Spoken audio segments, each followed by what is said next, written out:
All right, welcome back to episode 14, everyone. A little bit different with today's episode and guests, but incredibly amped up for this one. He really doesn't need an introduction. And if you're a regular listener of this podcast and don't know him, what the hell are you doing? Start watching his stuff. There really isn't anything he hasn't done or isn't doing when it comes to the involvement with the squash community. He's a former professional, a certified trainer, mentor, and a little bit of a YouTube celebrity. He's the founder of AR Proformance. Welcome, Raza. How are you? Thanks so much. It's my pleasure to be here, Sean. I appreciate it. Thanks for coming. Oh, shit. Sorry. Almost forgot to mention, he's also a husband and father, which I should have started off with. But I can't believe I almost forgot to mention that. But how is everything? You must be incredibly busy with everything that's going on with your life and juggling everything. Yeah. Things are awesome. They're awesome, but they are very hectic. You know, like you said, husband, father. I have a daughter that's almost 3, so she keeps us pretty busy. That's the number one priority.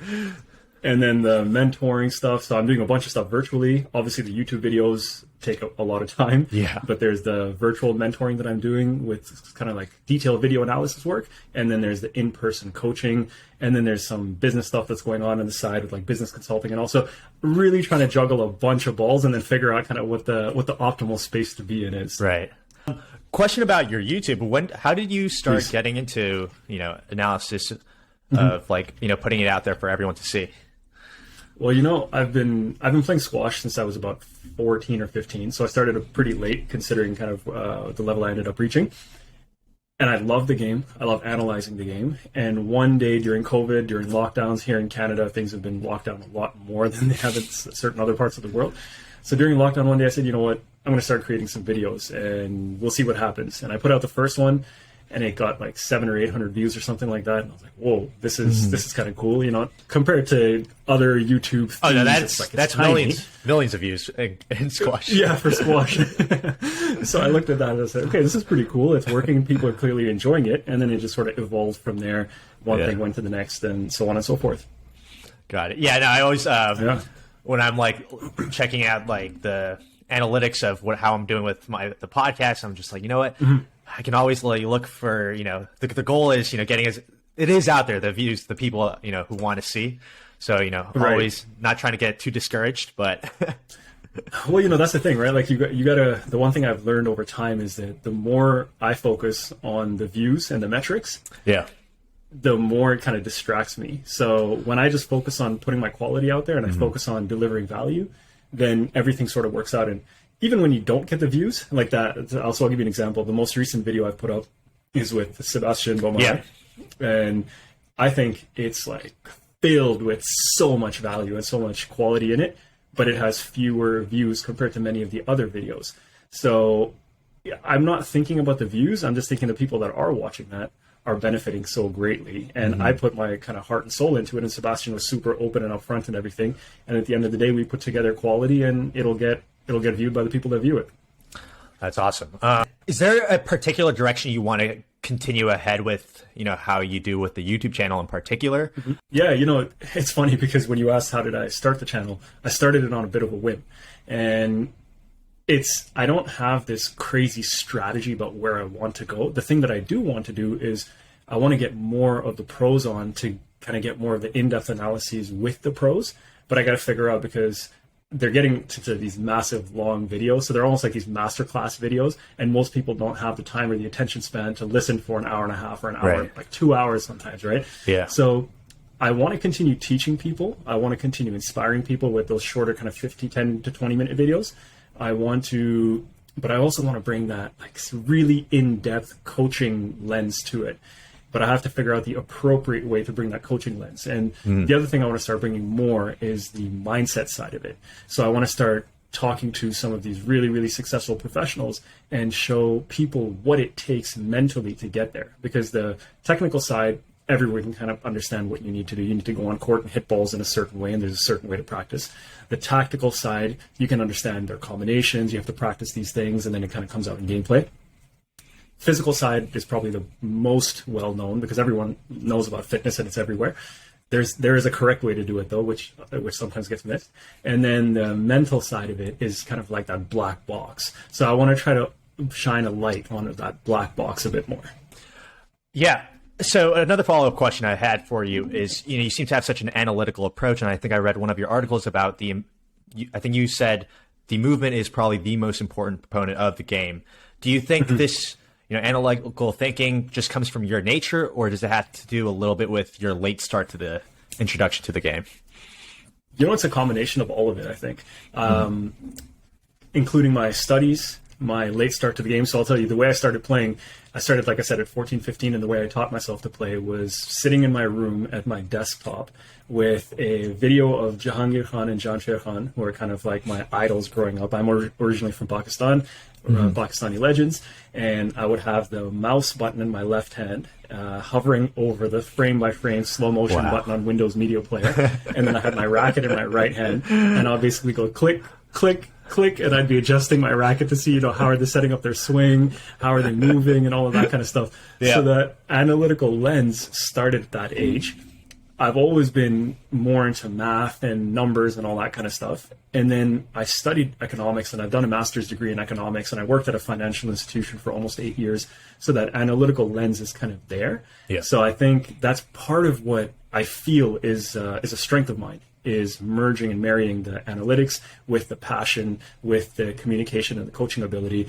And that's why my hope is to try to help people improve through these videos. Gotcha.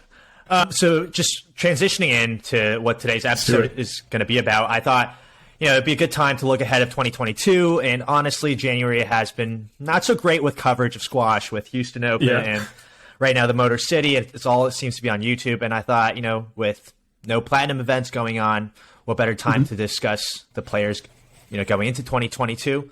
But before we go into that, I wanted to, put you on the spot and ask you two questions. I wanted to talk about two players that have been discussed heavily throughout your channel, and I think they're Paul Coll and Mostafa Asal. Right. So starting with Paul Coll, we all know he's going to be in the new rankings. He's going to be the world number 1. And in your analytical standpoint, do you believe he's currently the best player in the world?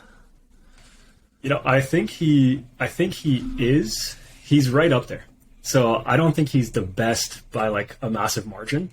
Yeah. But I think he's right there. Like he and Ali Farag and Mohamed El Shorbagy, assuming he comes back fit and strong.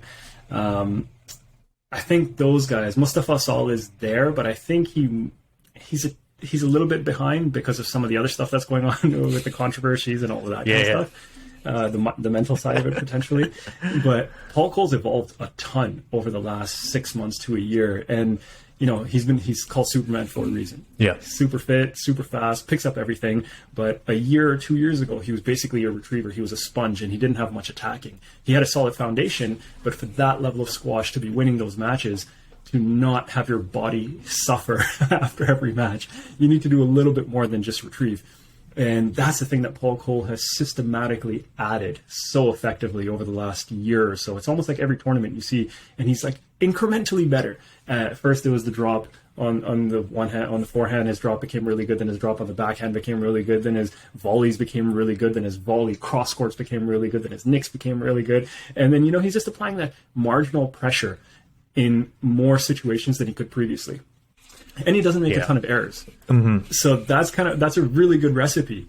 But, Ali Farag is phenomenal. So if you think, and he's been super consistent. He's had a couple of little ups and downs here and there, but he's been really consistent. So I can't say Paul Coll is by far the best player, but he's right up there now, in my opinion. Yeah, no, one thing about Paul Coll is I think he's the only player that in the top 10 that you could compare a video of him playing in 2018, 2019, and you compare a video with him today, it looks different. Most players you don't really, as a fan viewpoint, you don't really see a change. Right. There could be tiny, minor changes going on, but with Paul Coll, he seems like a different player every time, every new season coming in.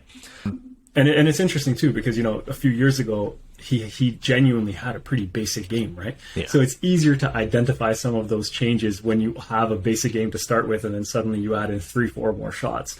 Whereas with a lot of these other guys, a lot of it comes down to consistency. They're not necessarily doing a ton. They're not adding these new layers into their game. It's like marginal improvements at several things, and then oftentimes it's mental and pressure. Yeah.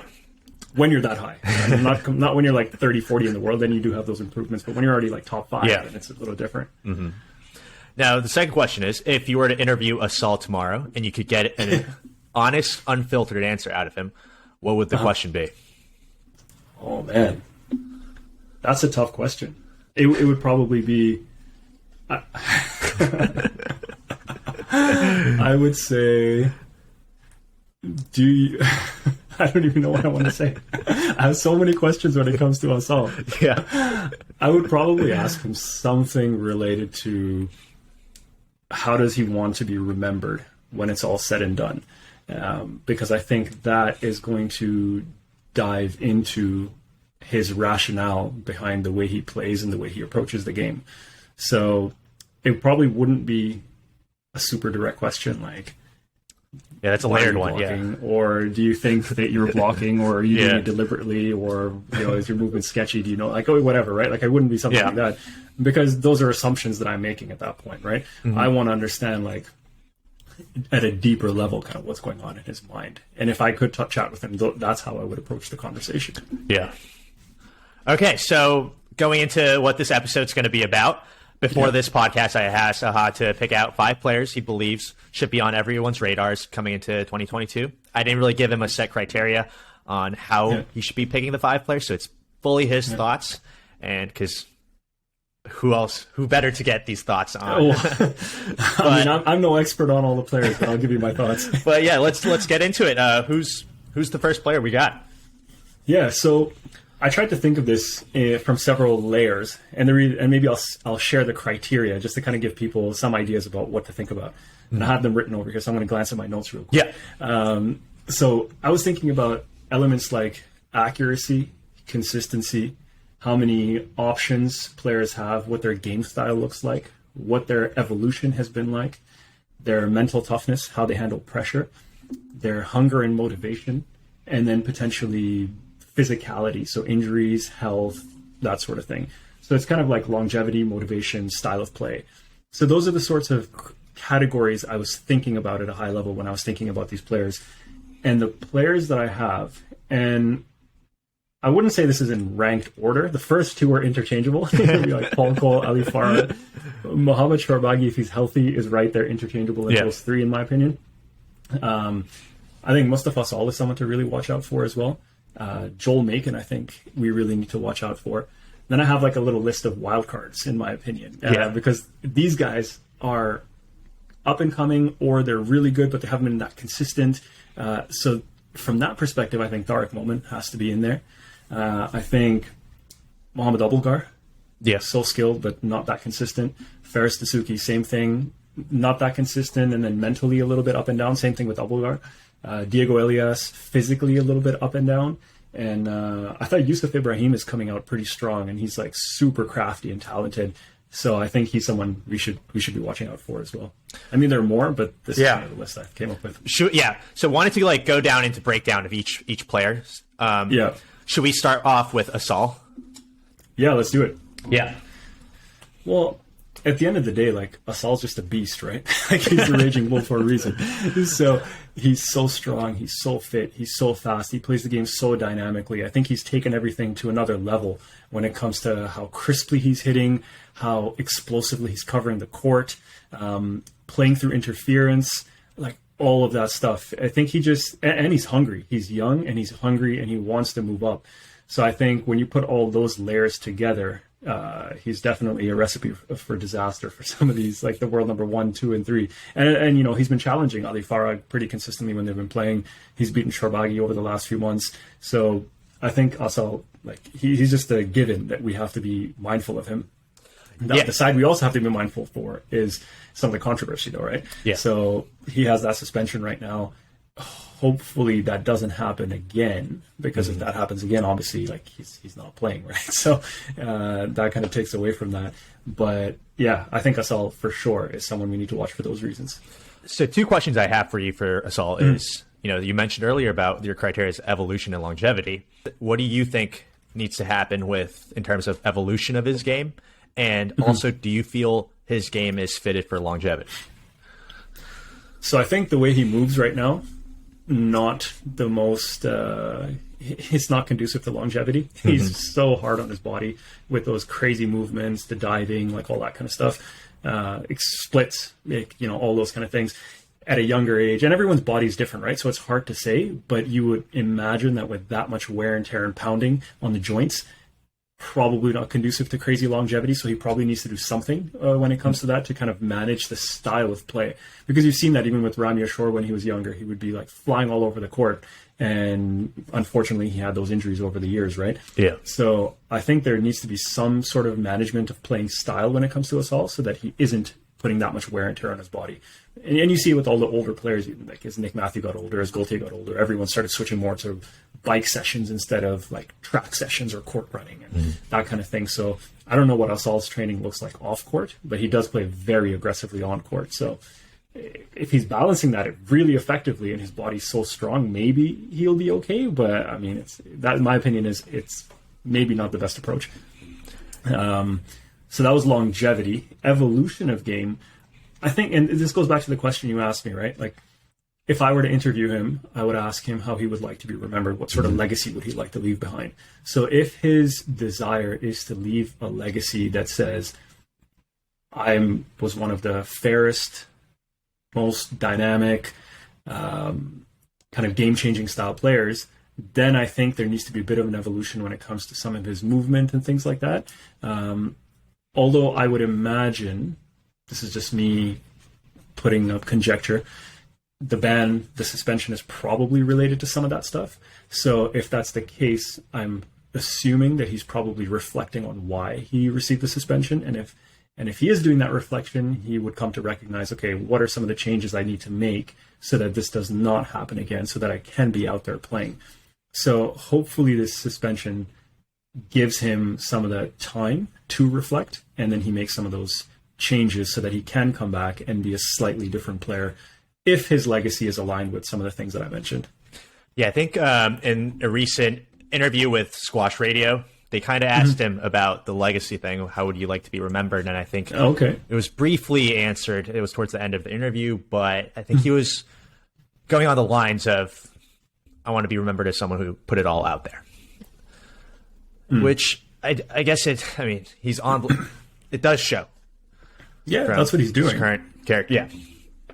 Yeah, but I agree. One more question about it is, what do you think is holding him back from beating Farag? It seems like the one homework he hasn't really solved. Yeah, that's a tough question. I think in some cases those referee decisions maybe start getting into his mind a little bit. He's probably feeling a bit hard done near the tail end of matches.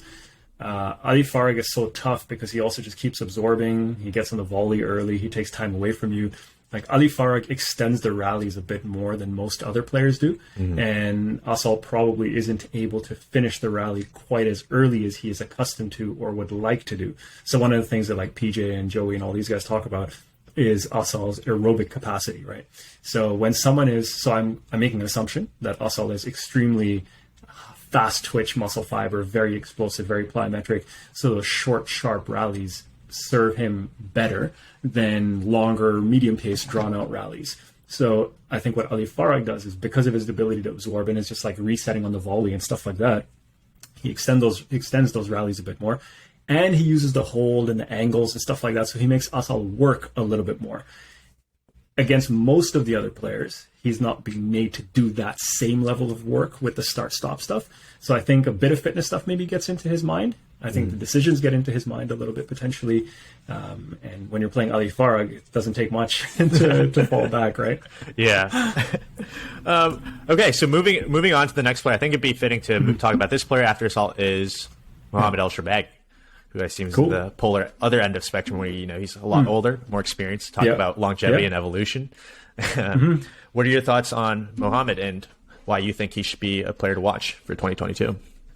Well, I think Mohamed has been such a dominant player for so many years. And recently, obviously, he had a bit of a slump for a few tournaments.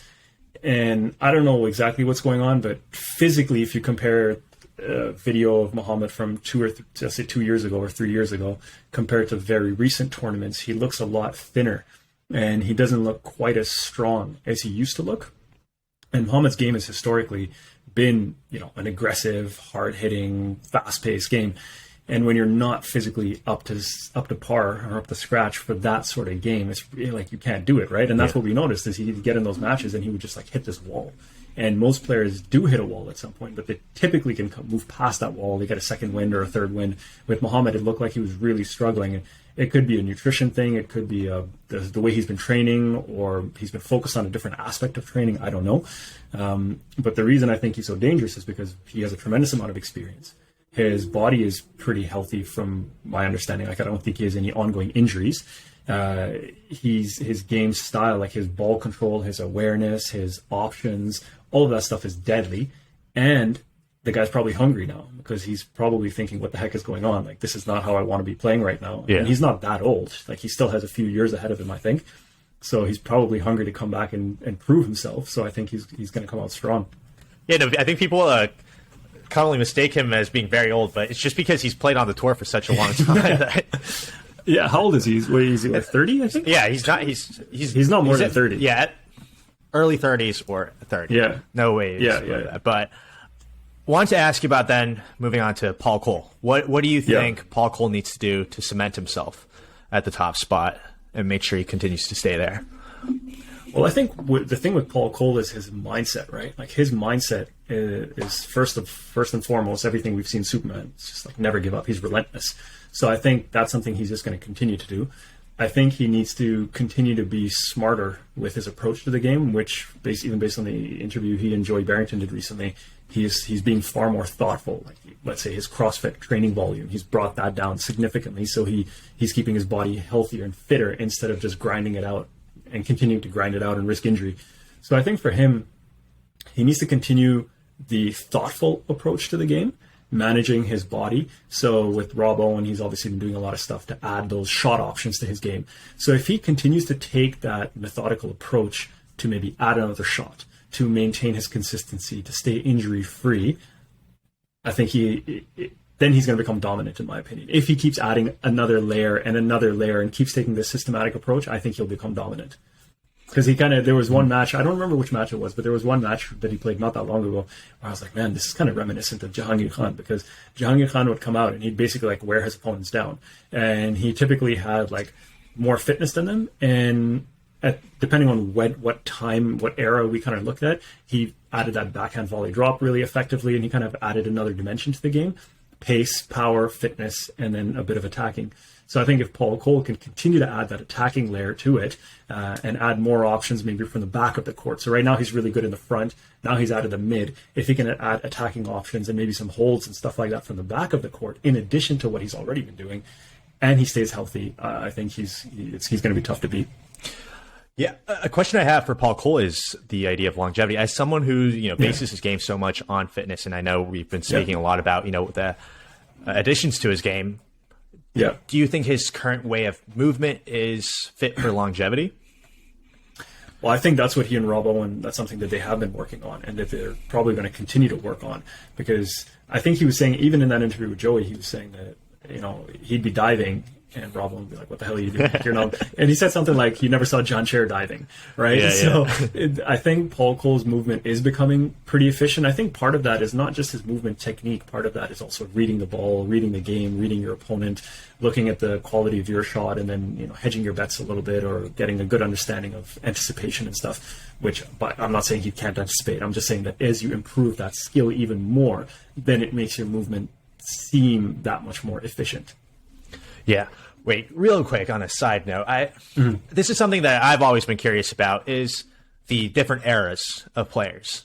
And with squash, part of me feels like every era as we move forward is obviously going to be better for, they're given more resources, more, knowledge of the game.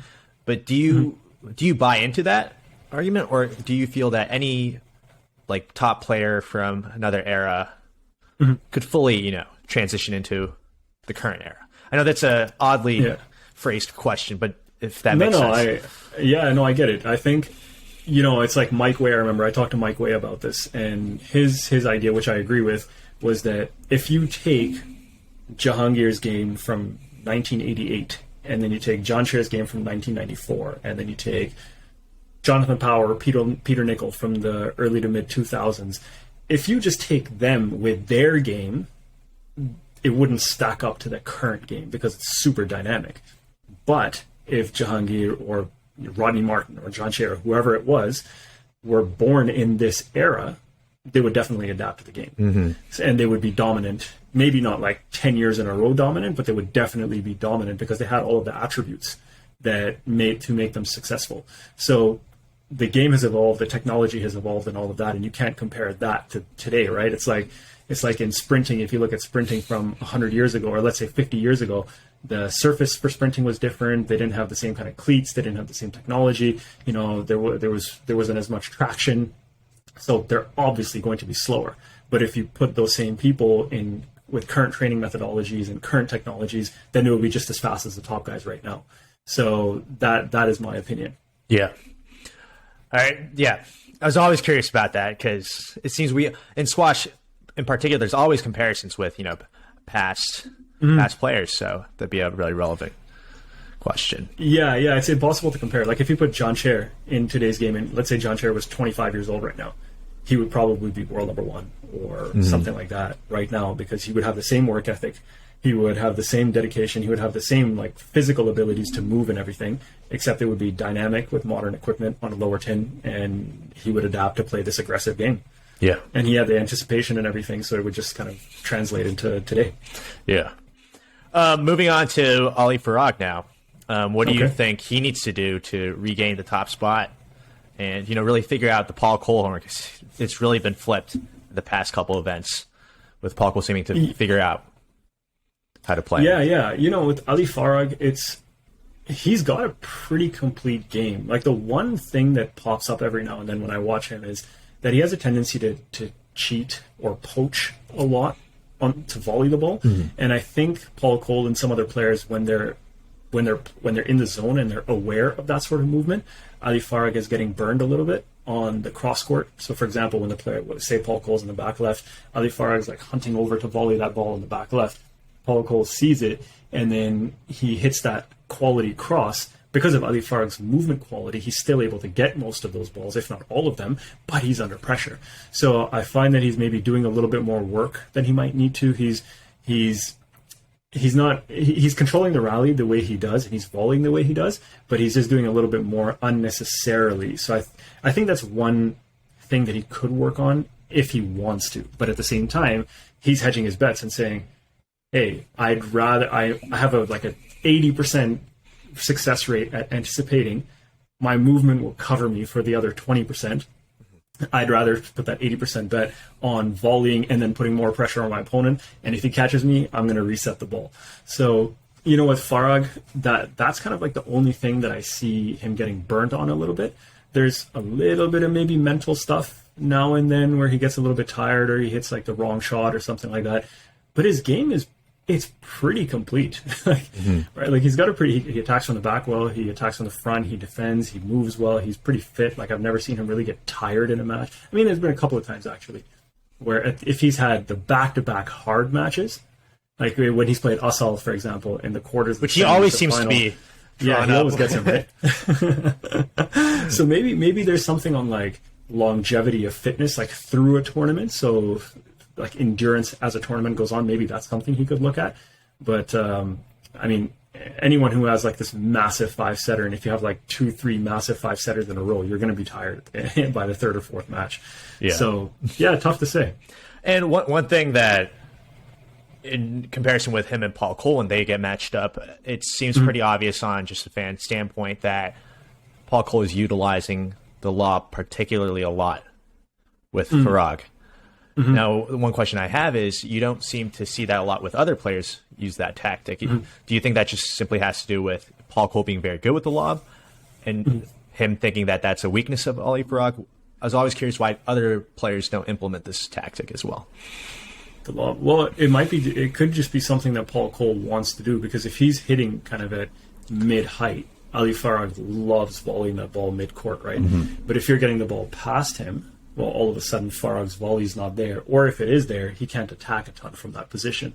So Paul Coll is leveraging an effective tactic to buy himself time and to neutralize one of Ali Farag's weapons.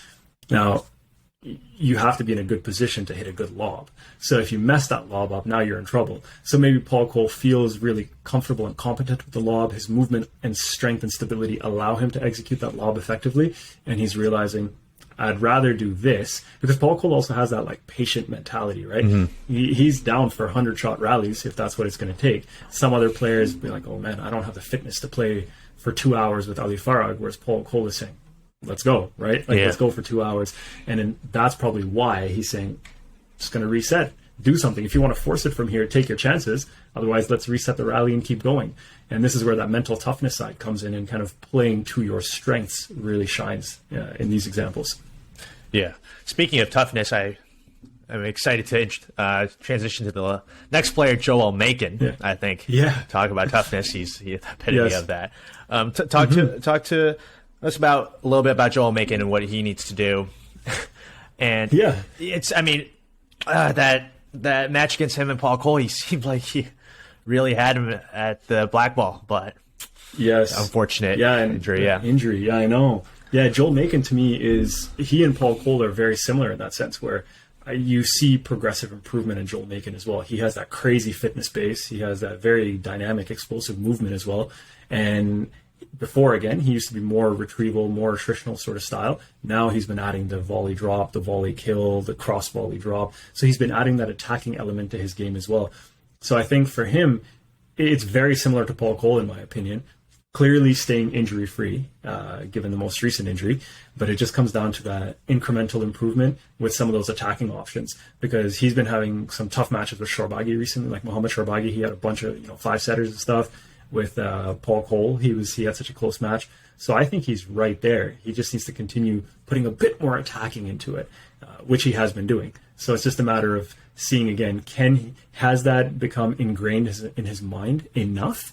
And can you do it consistently enough at the right times? So you're not hitting tins, and you're also not forcing. It's such a fine balance, right? If you try to attack too much, well, now you're risking tins. If you are not attacking enough, you're absorbing too much and you're not initiating it, and you're probably going to lose if you're only counterattacking or defending at that level. Well, okay, so I hate to just pick out one match and then dive into it, but I really do want to talk about the recent Paul Coll and Joel Makin match, where it seemed Joel Makin was completely outplaying him until the injury hit. But what do you think, especially when everyone is aware how similar they are in the playing style, what was he doing? Do you remember what he was doing differently that enabled him to, outclass Paul in that match?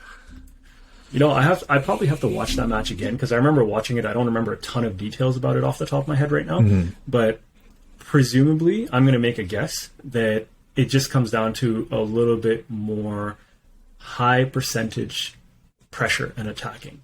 So one player, like Paul Coll, historically had the tendency to be a little bit too passive and too defensive.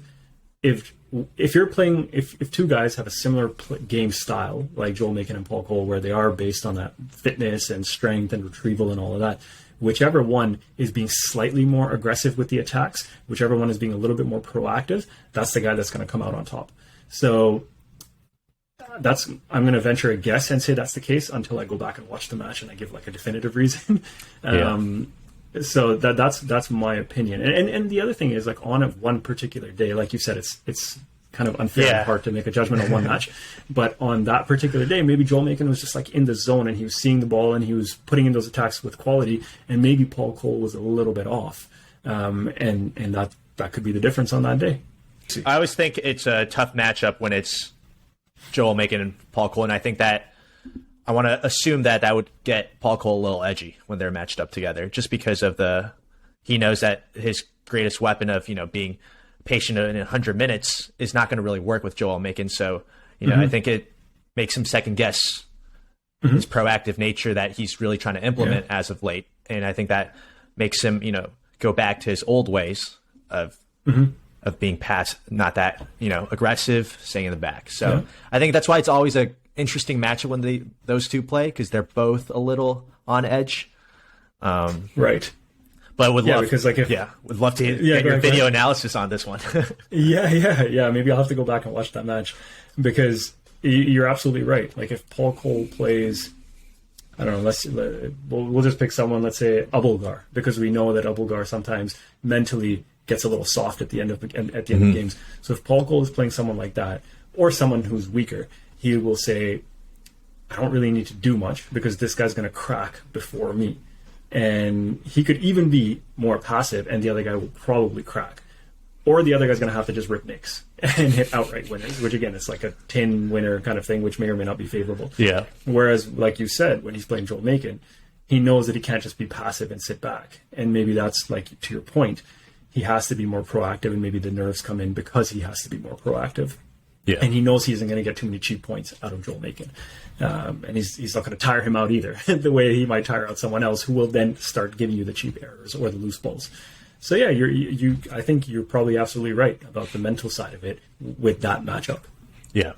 Now, transitioning to the wild cards you were speaking of, I wanted to start off with Farag Dessouky, especially considering he just beat Marwan in 3 in the Motor City Open, and I think when he's healthy and he's mentally, in a good spot, he is quite literally unplayable at times.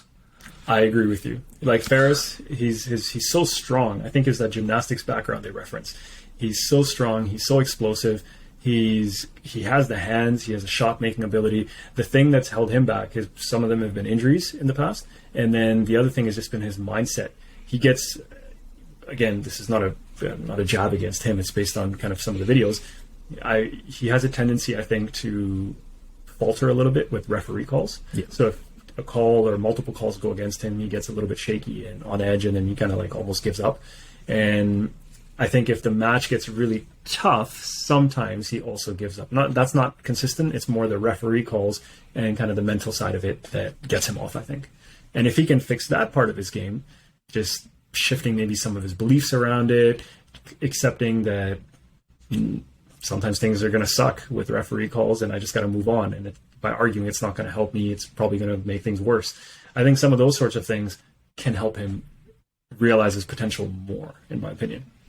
Yeah, no, I agree. He's a pleasure to watch. It's unbelievable when he's on. And I think he did have a short patch in 2020 where he was unplayable. And I think honestly the only player who really he has a problem with is Paul Coll. And I don't think he really has a problem with any other player when he's on point. And I guess that comes back to the mental toughness thing when you're playing a player with the epitome of mental toughness and physical. Yeah. When you're playing someone who you know is not going to give up and who you know is not going to give you cheap points, you start doubting yourself and you say, what the hell do I have to do to win this rally? And what do I have to do to win this match? And when those sorts of questions start creeping in, you're in a bit of a shaky place, right? Because then you're either thinking, okay, I have to do something over the top and fancy to win this point. And that's when you start going for those crazy nicks, off balance, going backwards, trying to rip nicks. That's when you catch the tin.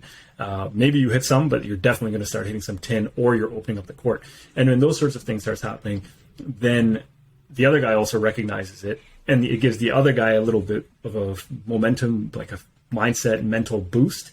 And then you yourself, if you don't hit that nick, you get further down, and now you realize now I'm not just say 1 or 2 points behind, now I'm 3 points behind, and I feel like I have to pull a rabbit out of my hat to win this match. So it's just like this mental thing that comes in.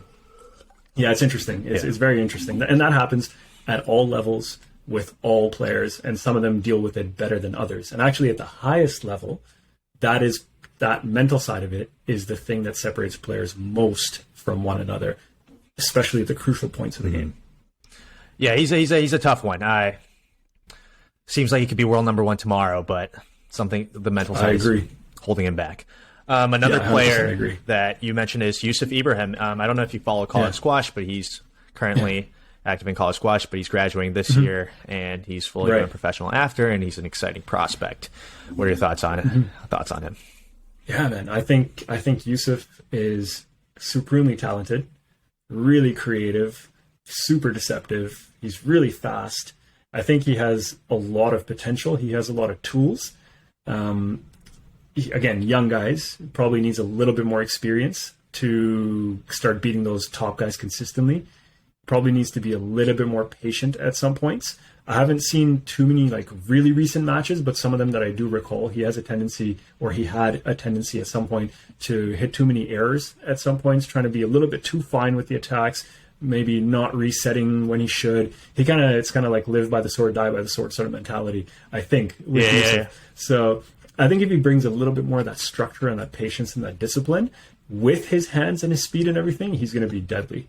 Yeah, and it's also refreshing to have a left-handed player on tour who's playing at a top level, especially on the men's side. Right. Yeah. That's right. And it's impressive to do it while you're in college, to be that good. It's crazy. Yeah, no, I'm excited. There are a bunch of college players who are graduating this year who are going full-time pro, and I think a lot of them just didn't have the opportunity to be given a lot of exposure. So a lot of players to be on the lookout for. But yes, another player that I think you mentioned was Abouelghar. Yeah. Do you think it's the mental similar to Dessouky with him? 100% mental side like Dessouky.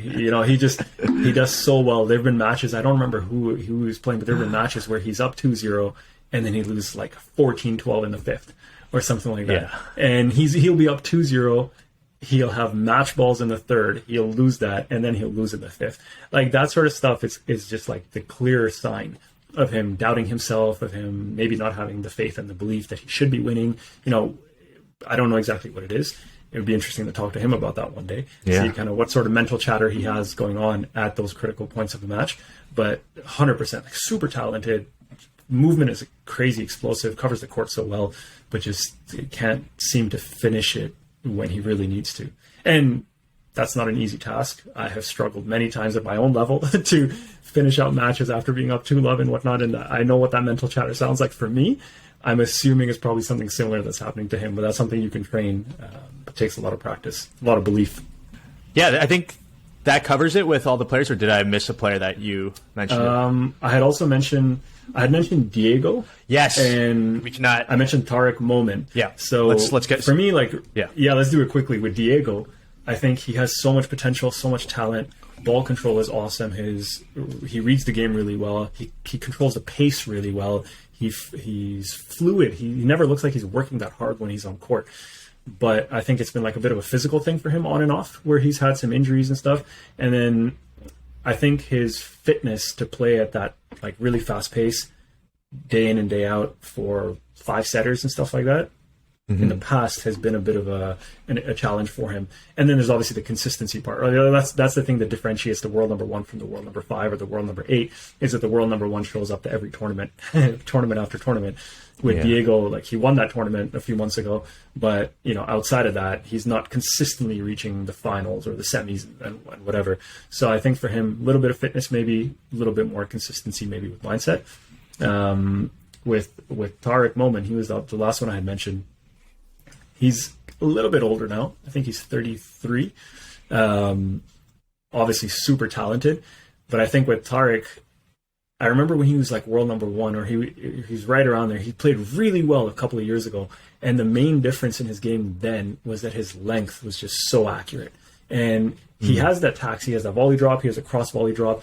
But when his length was accurate, he was getting those opportunities so much more often, and he wasn't having to force it. And he was just he was winning points in the back and the front. When his length is not on, he's not winning those points in the back. He's having to do too much in the front. And then one part of the court is where he's kind of attacking, but the other part, the opponent doesn't have to worry about as much. So I think with him, if he can get his length on point, Momen is he's deadly.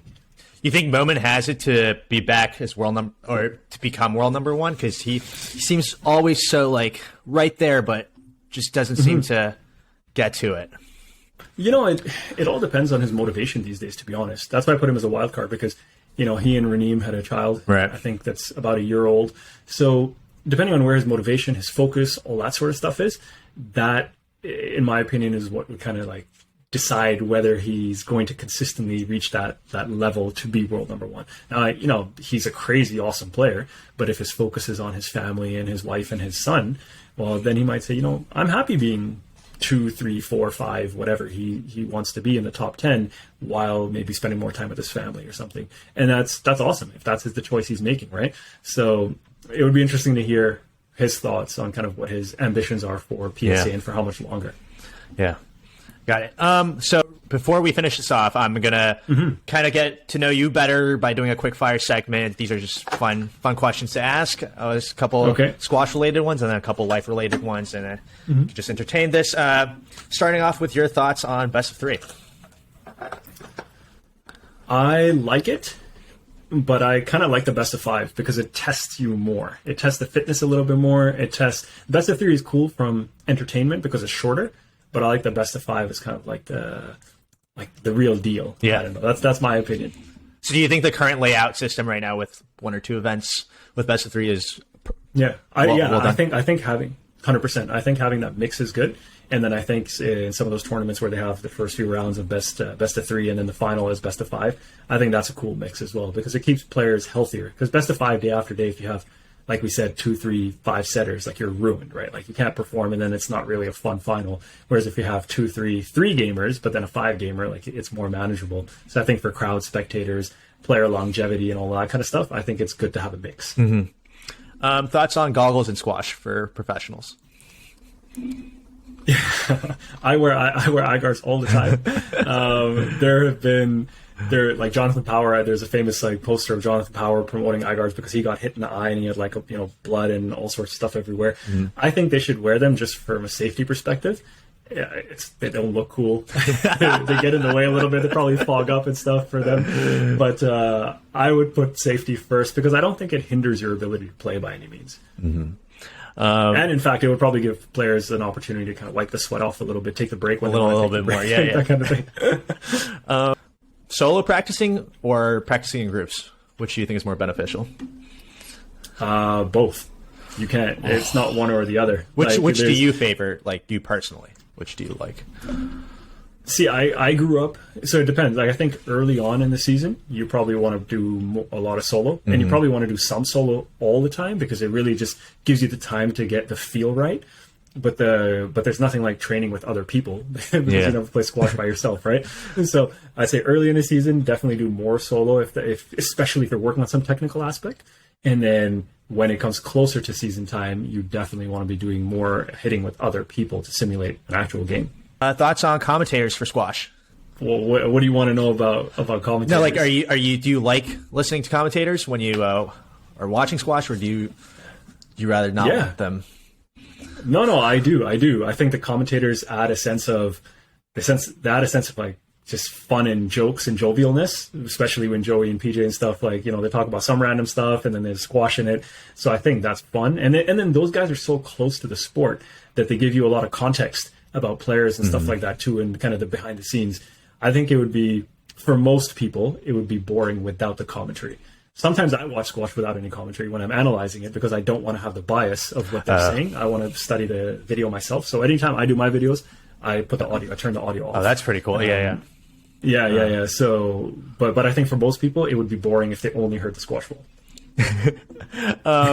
Thoughts on U.S. college squash? Man, the level is crazy now. Like with with Youssef, with Victor, and several other players that are coming from all over the world. I think it's phenomenal. I guess I don't know enough about it to comment effectively, but I know, like Victor, for example, I spoke to him recently, and because of his commitments at school and stuff, he can't compete too much on the PSA tour for the next few months, for example. So there's a bit of that downside. If you're playing in college because you can't compete as much on the PSA, but then that's a decision that you made to go to college, get the education, and still get so much quality training, and then come out and be set, because later on after squash, you're good to go. So would you recommend this to your students who are training with you? Yeah, 100%. I think there's no reason to not go to college. Not only do you get your education, you learn how to manage priorities and balance your schedule. You get to train now at a very high level with guys like that, and even if you're not training with those, like 2, 3, 4, like top 20 in the world, top 30 in the world players, all of these players at these strong teams are really, really good. Like even players that are 5, 6 are like 100 in the world, right? Like that level. So there's no reason not to go to college, in my opinion. Yeah. I think it's a win-win situation. Nicknames for PSA players. What are your thoughts on that? I've never been like a massive nickname person myself. So, but I think it's cool. I think it's cool. It gives people like something fun to go with. You know, like when I think of Asal, you think Raging Bull. I'm like, yeah, that makes sense. Or you think of the Viper, and you know, just like jumping, stinging quickly. Like, you know, you think I think it's good. That kind of symbolism, I think it's cool. Yeah. Most underrated player on tour right now. Oh man, you know what? I don't know enough of the depth of the game to give you, because I mostly focus on kind of the top guys. Yeah. So it's hard for me to, because I don't know who's up and coming at like 50 in the world, for example. Yeah, I don't know if I have a clear answer for that, to be honest. Got it. Well, I guess you got it. Who's your most underrated player, in your opinion? I think one player that's always been on my mind is Yip. I don't know if you. Okay. I just think he hasn't had enough tournament exposure, but just because he's from Hong Kong and he doesn't have, you know, maybe he just doesn't have the opportunity to be flying out all the time for different tournaments. Yep. But I think his results are relatively strong, and his ranking doesn't do justice. Okay, I'm gonna have to watch Yip now. I'm going to do some life-related ones, or just in general. I think it's going to be funny. If you're shipwrecked on an island and all your basics are covered, what are the 2 things you bring with you? All of my basics are covered. Yeah. Like, okay. Well, I would bring my wife and my daughter. There's a correct answer for that one. I was going to say a book first, but I'm like, no, that's not the right answer. If you were given the option to know how you were going to die, would you want to know? Yeah, I would, because it wouldn't scare me. I would say, oh, cool. It's gonna. Yeah. I think it's funny. I talk to my wife about this sometimes, and just this idea of spiritual growth and stuff. And I have this sense that if I were to pass, I wouldn't be like overly regretful or remorseful or upset if that were to happen to me personally. Other than leaving behind my wife and my daughter, that would be the thing that would make me sad. But in terms of things that I'm trying to do in my life, finding purpose, all that sort of stuff, I don't really have regrets in my life on that front. Got it. What has been the toughest part about being a father right now? The toughest part about being a father, I would say, trying to be super patient all the time. That's probably the toughest thing. I'm not always successful at that. Got it. Well, I think there needs to be a huge level of patience with kids. Massive. and actually not being able, knowing that you can't control everything. So, and that's related to patience. Yeah. Best and worst purchase you've ever made? The worst purchase. But I don't want to put anything under the bus, man. There was this one like device that was supposed to help with the recovery, and I got that, and it was based on like some science around like vibration therapy and stuff like that. So I was like, oh, let me give this a try.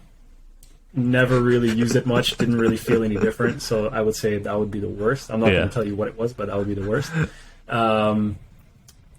Best purchase, honestly, books. Like right now I'm reading Martin Luther King's autobiography. Oh wow.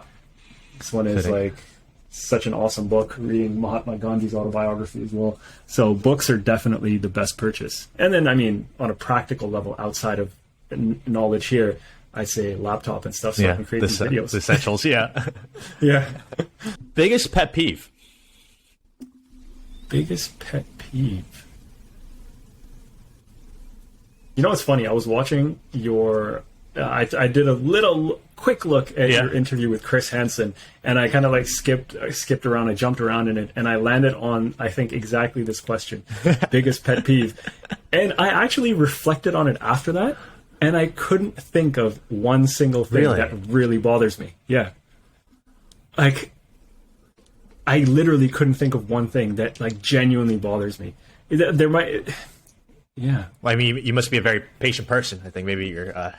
Well, I'm trying, and I'm genuinely trying on that like spiritual evolution, like I was telling you. Mm-hmm. And things happen sometimes, and I'll be like, oh, it might frustrate me for like a minute or 30 seconds or something, and then Like, all right, that's done. There's always a reason behind it, and I'm always I try my best to give other people the benefit of the doubt, and I recognize that whenever someone's doing something and it's not something that I like, for example, they're doing the best that they're capable of in that moment.